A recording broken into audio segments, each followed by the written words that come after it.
Hi, ఎలా ఉన్నారండి? నాకు డౌట్, గిఫ్ట్ అంటే ఎవరికి ఇష్టం ఉండదు చెప్పండి అసలు.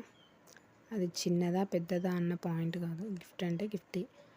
అసలు నేను మా హస్బెండ్ కోసమని గిఫ్ట్ తీసుకుంటే అసలు ఆయన ఫేస్‌లో అస్సలు హ్యాపీ అనేదే లేదండి అసల. నేను అస్సలు అది అస్సలు ఎక్స్‌పెక్ట్ చేసుకోలేదు అసలు. నేను అసలు ఎంత హ్యాపీగా ఫీల్ అవుతారని అనుకున్నాను. తను నాకా అన్న ఫీలింగ్‌లో ఉన్నారసల. అసల షాక్ అసలా. తనకసల అంటే గిఫ్ట్ నచ్చక కాదు, "నాకెందుకు కొన్నావు? నువ్వు కొనుక్కోకపోయావా? లేతే పిల్లలకి తీసుకోవాల్సిందే. అంత డబ్బులు పెట్టి నాకెందుకు" అనేసి.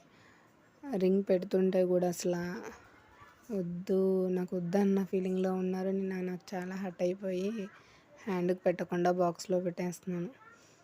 తనకర్థమయింది. కాకపోతే తనేంటంటే నాకెందుకు, నువ్వు కొనుక్కోవాల్సిందే దాచుకున్న డబ్బులు అనేసి తన ఎక్స్‌పెక్టింగ్. తను పెట్టుకుంటే చూడాలని నా ఆలోచన.